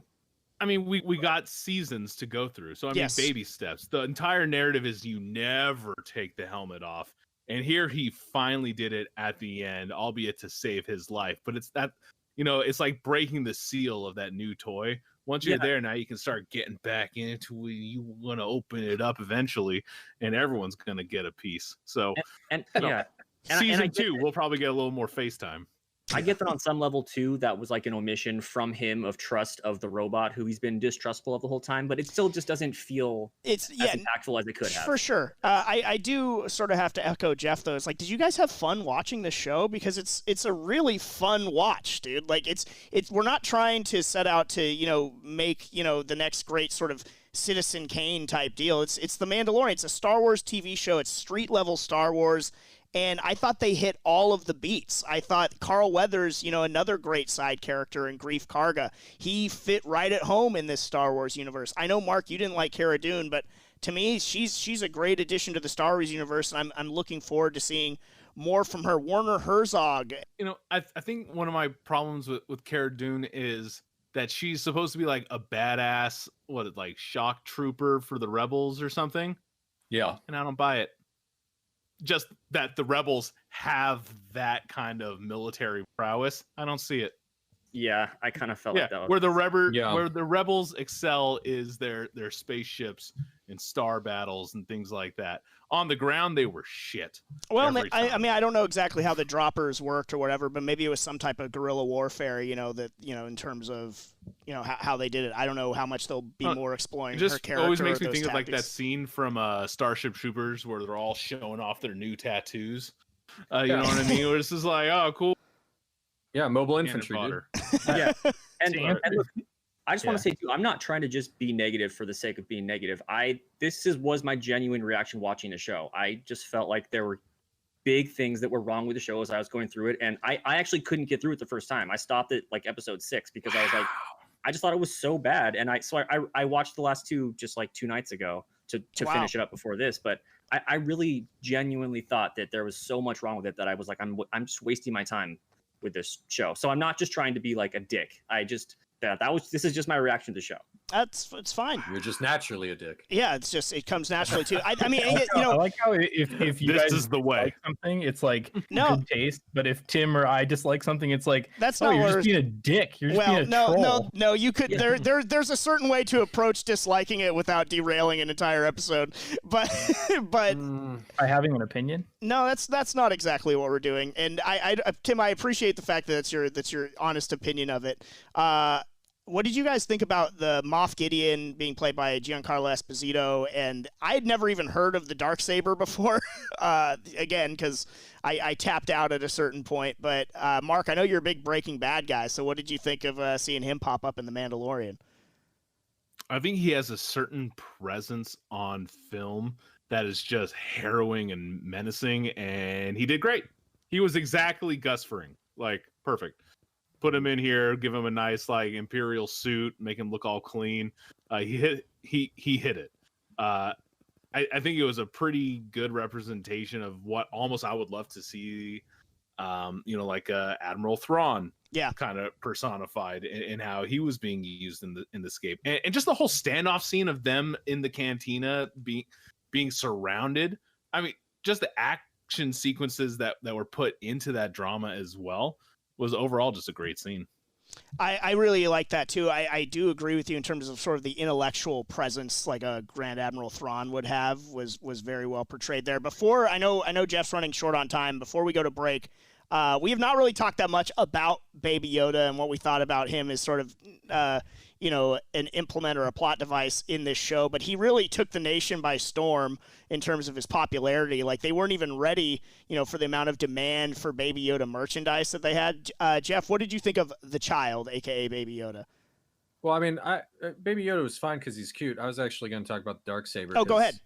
Yeah, because I like the Darksaber. I mean, I remember it from Clone Wars, and Obi-Wan Kenobi actually faced off against Darksaber. In Star Wars Rebels, I'm kind of curious how the Imperials got their hands on it, because the Mandalorian girl on that show, Ren, I think her name was, she's like leader of the Mandalorians, and she had the saber and was even training with it. So I don't know, it's just kind of depressing to think that something bad had happened to her, because I liked her character, and she survived the Civil War, I'm pretty sure. So and she is a Mandalorian, so it would be kind of curious. I'm kind of curious to see if she pops up on the show at some point. Well, we know that, so maybe this will, I don't know if you've looked into sort of what the character, Katie Sackhoff is reprising her role from that show in season 2.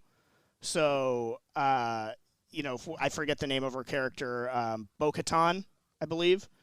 And so she will be Star Wars names 2. All sound the same to me. She will be in season 2, and so the one clip I saw is she was given the Darksaber when she sort of took over the Mandalorian. So apparently, I don't know if it'll be in flashbacks or what, but she will be popping up. But back to the child though, because Jeff, I know when we were talking about it in terms of just beyond the cuteness, but how they approached the Force, I thought was a pretty cool thing with Baby Yoda and just other people's lack of understanding with it. What did you think of that?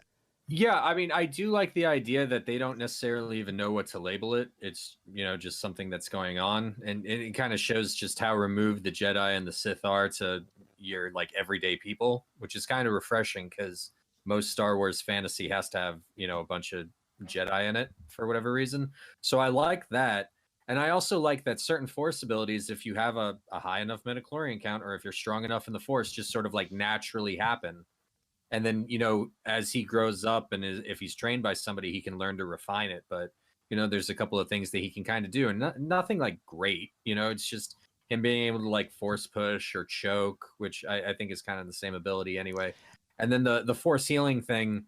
I don't know. I heard a theory that, they put that in the show and the show was liked by fans so that it would be easier when Rise of Skywalker came out like a week or two later that Rey did it. And it's like, well, hey, you already liked that power when Baby Yoda did it, so you have to like it. You have to like it when she does it. But I don't think there was that much. I don't think so either. Or forethought. I mean, if they knew Baby Yoda was going to be popular, I also don't think it's so like reinventing the wheel that somebody could force heal either. I don't think. Well, I mean, it already existed in video games and stuff like that. I mean, the whole thing is, if force heal can just happen to somebody who's not trained, it is kind of shitty that Obi-Wan Kenobi didn't force heal Qui-Gon Jinn. That it's Obi-Wan Kenobi didn't force heal Anakin Skywalker at all, just to try to help him or save him in any way. There's probably levels to it. It's like your body is half cut off. Like I don't know if you're gonna.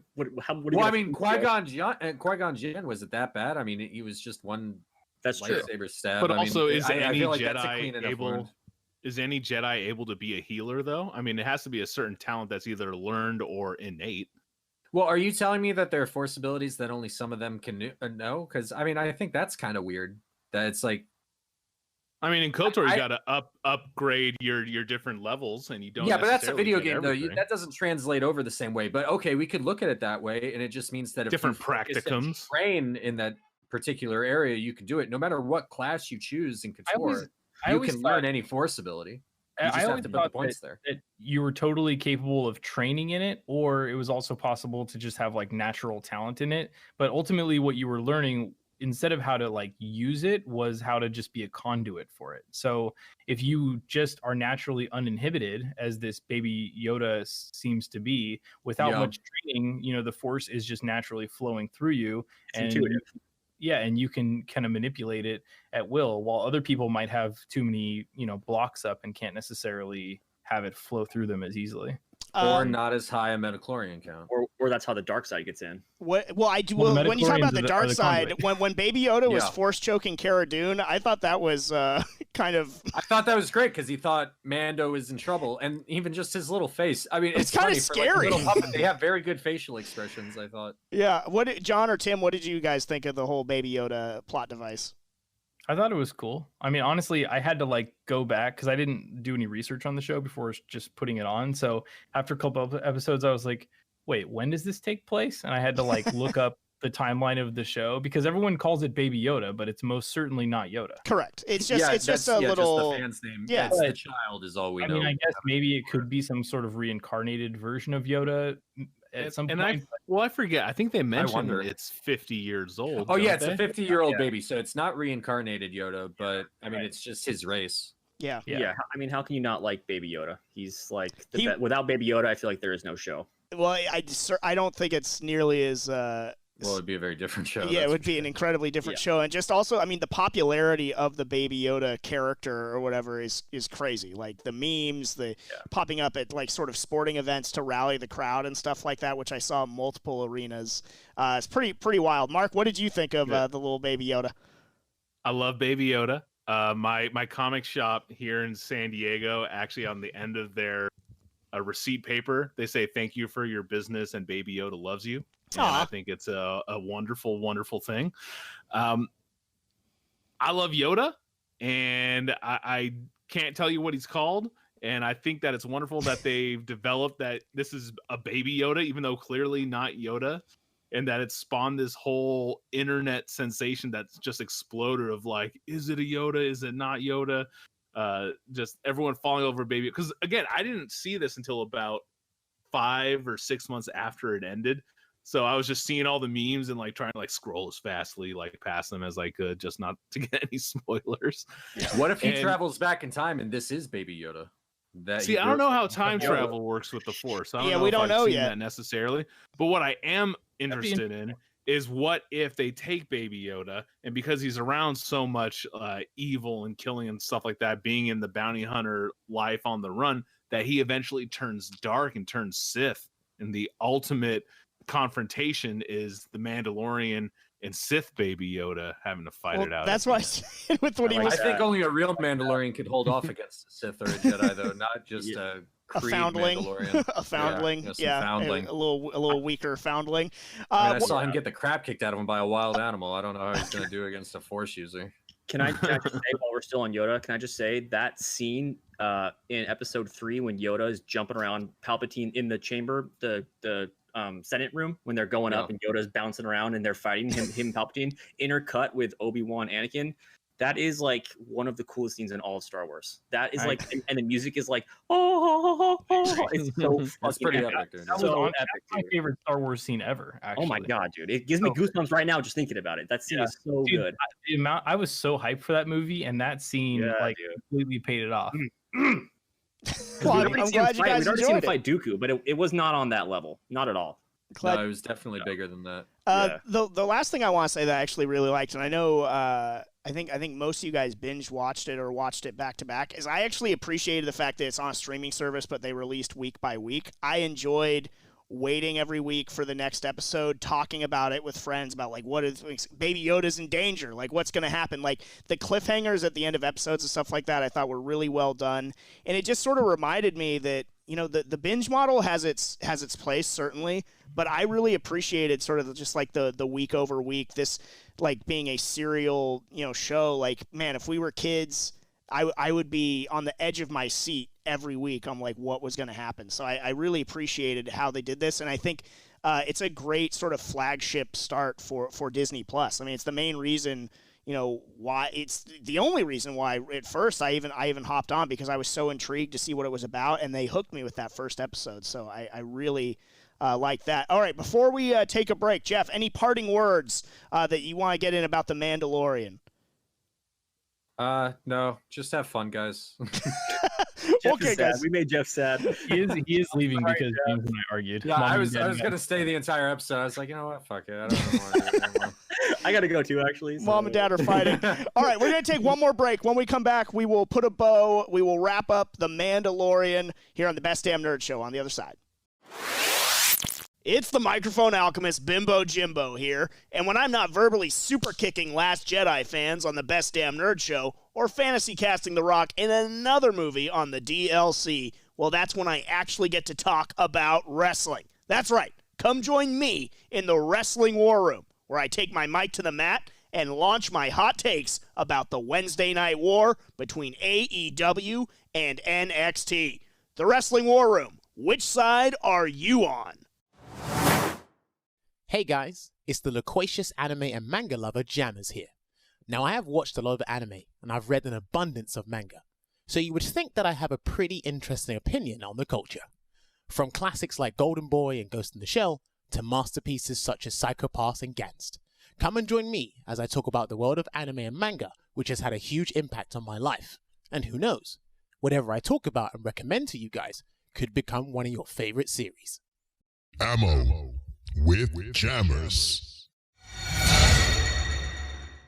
Welcome back to the Best Damn Nerd Show. John and I fighting successfully killed off Jeff, so it is just myself, John Craig, the show too. So enjoy the last episode. Tim Childs, yeah, I think so. And Mark Truex. We're going to be wrapping up talking about The Mandalorian. Yeah, we had a run, more of a jog, I suppose, as it were. But we're going to be finishing up talking about The Mandalorian. And you know what? I'm so excited because season 2 is coming out in October, and that means that I'll have an excuse to schedule another show talking about The Mandalorian, and hopefully we'll be able to get into some of the things that we didn't get into tonight. But as we come to a close here, John, you were talking about something during the break that you really liked Pedro Pascal as the Mandalorian, and go into that a little bit and what sort of you lament, I suppose. The man is an amazing actor. He's undeniable. If you haven't seen Narcos, it's like, one of the best drug movies that there is, or shows that there is, and he's incredible in it. And one of the bummers to me was not being able to see his face, because that's like such a huge part of the work he does, is like the emotion that you get from his face and his expressions and like how, what he's feeling through these journeys. So I think going into season 2, if we just accept like the helmet thing is over, or if the people who create the show realize like, oh, he's spending all this time alone, let's just have him take his helmet off when he's in his ship. I think we'll get to see more of this great actor's work. It's actually an interesting. Go ahead, John. I just want to say it's an interesting point, because why did they make that choice? We haven't gotten into that. Why did they make that choice? So here's the thing, and Mark, you can jump in too, because I know you'll echo me a little bit here, and I touched on this briefly last segment. I love the choice that they made with the helmet, and I really like Pedro Pascal as well, and I think that we've talked about this over the years, talking about MCU, like you have Iron Man, and they had to come up with a creative way to still show Robert Downey Jr.'s face and everything like that, and I thought that they might be doing this, and we talked about over the years, like, the rumored Boba Fett movie. I wonder if they're going to do the whole Iron Man Tony Stark thing with that. I love that Favreau, Filoni, and everybody involved were just like, no, he wears a full suit of armor, and that's what you're going to get, and it is through our writing, through the other actors, through Pedro's acting, even the emoting through an emotionless face, that's what we're going to have to do. I love that they committed to that, and I thought it really worked well. Mark, what say you? Just to parrot you, exactly right. This is the way. This is how you do Mandalorian. They got to keep the helmet. The fact that they committed to it, because nothing's worse than like going and watching a property that you're a fan of, and then it's just nothing but staring at an actor's face. It's like, get in the suit. Get in the suit. That's what I want to see. Like, why are we fucking around with this right now? And just like you said with Tony Stark, that was the primary example that came to my mind, where it's just constantly Robert Downey, like all glowing blue in his headgear. I'm like, I don't care. Show me Iron Man. I don't want that is Tony. A good point, actually. You guys bring up a good point, which is that John you guys, you James, you Mark, and Jeff, I would accuse him as well if he was here. If he was here, if he was still alive. You guys opened the door for a series like this by supporting all of those comic book movies, like by Jon Favreau and all of those guys that really cheapened an entire genre and what are now talking applying those same methods to Star Wars. What are you talking about? They release things. Wait, they're still good. Don't get us wrong. They're still good, but a gripe could be, let me see the suit. And so now they take that little note and they make a new property and give us all the suit. They I'm just like, blow with the wind of what the fans say. Fans say put the helmet on, you put the helmet on. Fans say take the helmet off, you take the helmet off. Doesn't like sell more stuff. For the entire show, they were just like, fuck it. He'll just have to like wear the helmet and like that's his thing. Like it doesn't make any goddamn. It's a superhero thing. You guys, thank you. It's a superhero thing. So now this stupid bullshit makes sense. Okay, great. I get it. So now you love it. Now I love it. Now I want to like Iron Man. Print it. Is Jon Favreau in The Mandalorian? He has a cameo, I believe, or a voice cameo. I forget exactly which character he is. And Filoni has a cameo as one of the X-Wing pilots. I do think it is an interesting debate point because there are people like Mark and I, they're like, yeah, get in the suit. That's what we want to see. But I feel like most of the time in Hollywood and stuff like that, people subscribe to John and Tim's point of view because it's like, we cast this guy. Show us the moneymaker. Like, show us your face. You know, you're going to put butts in seats. I know kind that's of what deal. it seems like that's what it's about. It seems like it's a marketing thing, but it's really not. It's really just the medium itself requires emotion. You think it's a communication thing? Yes, and and my whole argument earlier about not having storytelling, I'm not saying that things don't happen to the guy, that events don't take place. And I do think that there are some interesting story elements that do come out later in the series, which we talked about. But my gripe with it is like the hero's journey is more about the internal journey than the external journey. And the only way that we can get that is either through exposition, which, you know, a lot of times we feel like is cheap, like narration, or if it comes out in corny dialogue, or we get it through good emotional acting where we see the character's face and reactions to things. And I know, you know, they locked into this choice, and I will give them credit. Like, it's a brave choice to deal with these emotional scenes with the guy's helmet on. It is. And I think sometimes it works, but that's the entire show. It's not like sometimes they're trying to do it with the helmet on. Every time he goes through something extremely emotional and something that's a difficult decision for him, he's wearing the helmet. So we don't really know internally what these decisions mean for him. And while you can look at it and be like, oh, they're doing a slow push on his helmet, so he's feeling something, and you can prescribe what you imagine that feeling might be for reasons unknown, because they don't really get into why he's making these decisions until the end. You're kind of just winging it and trying to make up the story in your head until it's revealed later. I think that they should have had a little bit more balance with that and had him take his helmet off for certain things, or have his original helmet like get destroyed when he's making the decision to save Yoda. It seems like a weird hill to die on. You know, what I will agree with, and Jeff hit on this earlier too, is that, you know, this is the first time that I've ever heard that they're not allowed to sort of show their face. That's the first time I've heard any of that, and that's a weird sort of thing to, I guess, implement in this, you know, in a live action adaptation of like a Mandalorian story. It's like, I guess I would have. I think the happy medium there is the idea that they don't feel the need in action sequences to have an explosion happen where, like, in, you know, again, get in the suit, where in Avengers, Captain America gets his, you know, helmet blown off of him, and so he's not in full regalia for most of the fight because we want to see Chris Evans' pretty mug. I think the compromise there is like, yeah, maybe you don't make it culturally that you have to wear the helmet, but, you know, in major action scenes, you have your, you know, your title character fully decked out doing badass stuff in the full suit. And then when you need to tell sort of like the emotional plot points and stuff like that, or if he's with somebody that he trusts and everything, even you could even redo that scene in the prison episode where Bill Burr's trying to get him to take his helmet off and stuff like that. And he's like, I only take it off for people I trust, and like that's already telling you a lot about how he feels about those people and stuff like that. And to Tim's point earlier, I thought that was setting up for him taking his helmet off in a really important emotional scene with some of the characters that have now saved his life multiple times and are essential parts of this journey. I would say it's a group effort to save this Yoda creature. And while I do agree with you guys, like, it takes a village. The Mandalorian.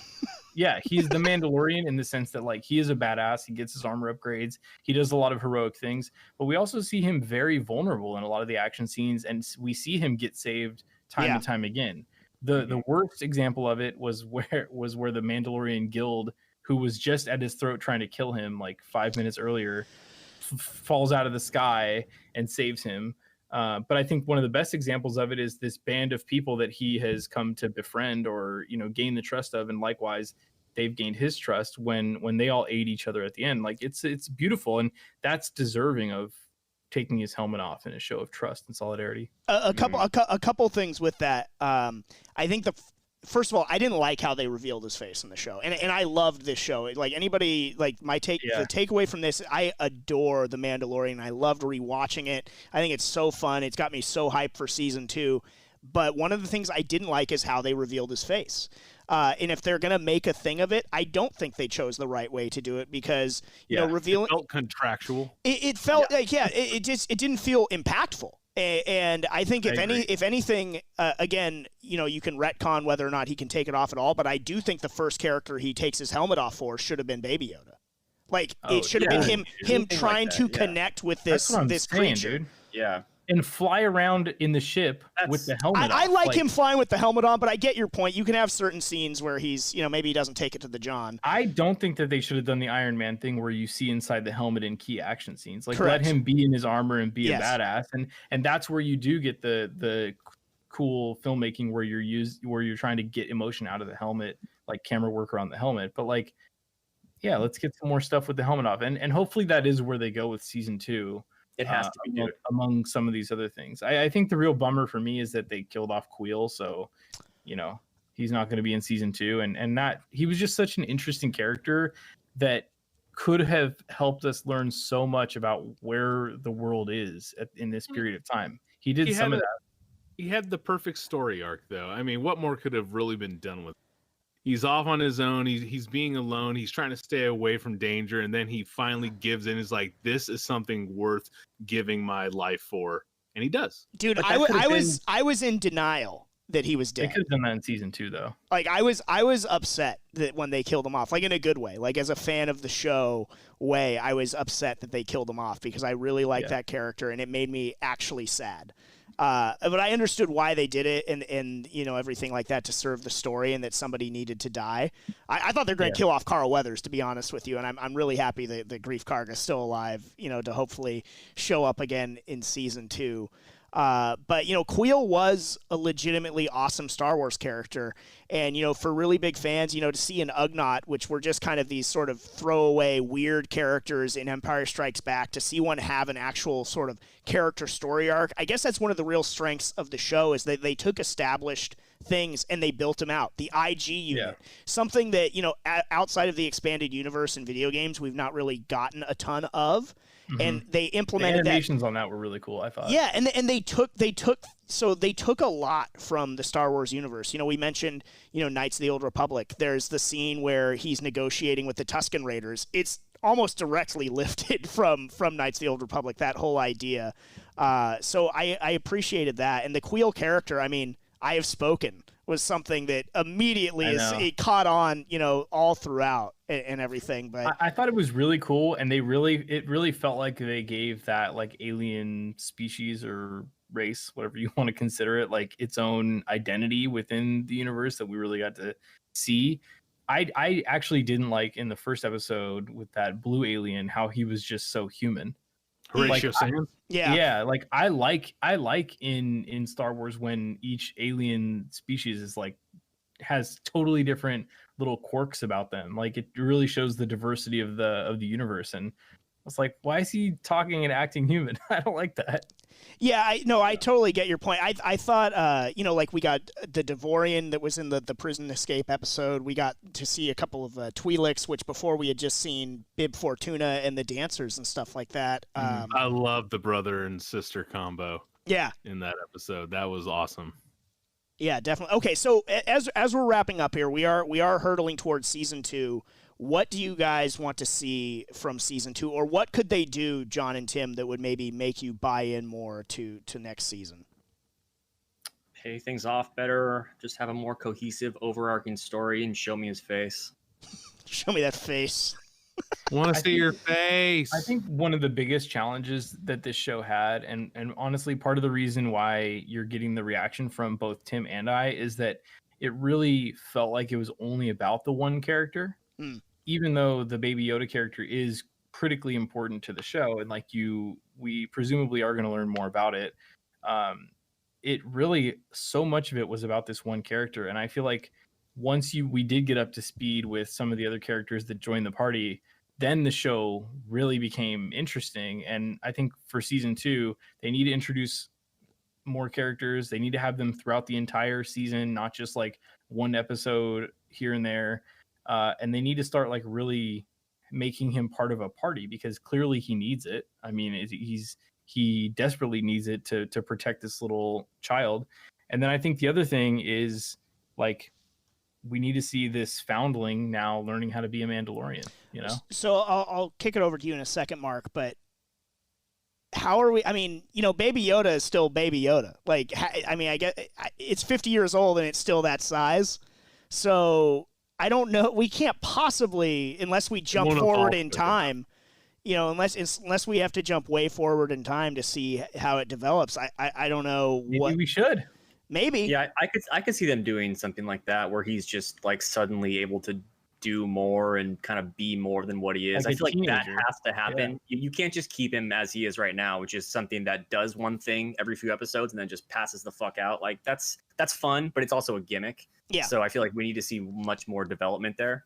Yeah. And again, if the show is the duality of the Mandalorian being Mando and then the Mandalorian being Yoda, like, we do need to see this thing grow up. We are going to need to see it go through adolescence and like the awkwardness of that, and then become like the Anakin storyline in a sense. I but just don't know if they're going to Mandalorian. It's following a completely different creed, and I honestly think what would be cool is like they go to bring it, to the other sorcerers and Jedis, and in all Star Wars lore and history, as soon as the Padawan gets to the Master, boom, Jedi training begins. But what if this is the one series where like we get to that point and these people are like, fuck these sorcerers, let's just kill them, and then like the training is just completely forgone. They kill off a bunch of Jedis, or they just leave the planet or whatever, and it's like, no, this Force user is going to be a Mandalorian with Force powers. I think the final beat, I don't think we're gonna necessarily get to see the child grow up into its adolescence, but I do think that we're going to see,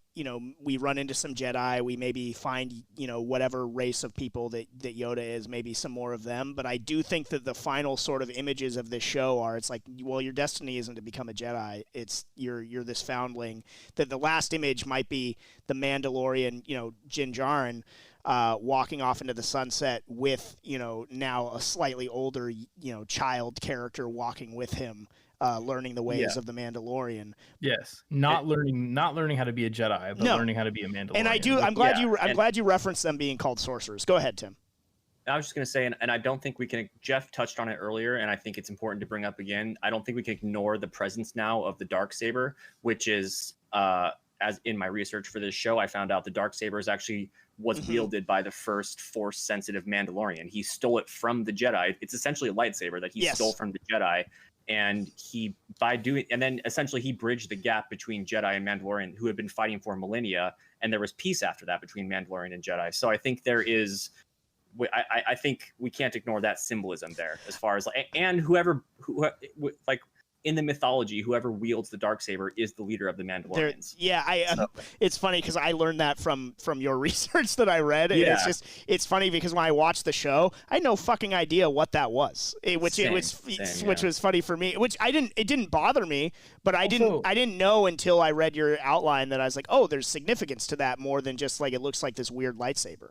Right. I also would like to point out, like, we're assuming that these little Yoda creatures evolve and grow at the same At an like even linear rate. pace as humans, but they could mature into some sort of, because they don't really grow to be very large. Like they could mature into some sort of like adolescent phase rapidly at a certain point, and then sit there for a period of development before moving on. Like I don't think it's completely out of the realm of possibility that like the Thing maybe knows how to like speak a little bit in the next season, and they do progress that. Well, that's what I was going to say. Is like its verbal skills are not present. Right. That's the big thing. But being 50 years old and knowing how to use the Force and healing and things like that is something. But who knows what kind of exponential growth this character ultimately has. And what's cool about the Mandalorian and you know, Mando having a helmet on is, in theory here, you could do decade jumps every season and still have 7 seasons of show, because he's relatively a younger Mandalorian. He's kind of the runt of the litter of the other Mandalorians we see in this series.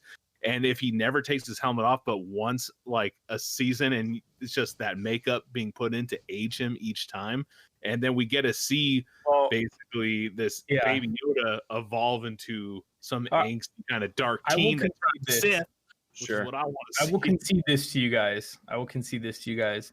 If that's what they do, and that works because we don't see the dude's face, and so we don't have to see like poor aging makeup and acting, I will have egg on my face.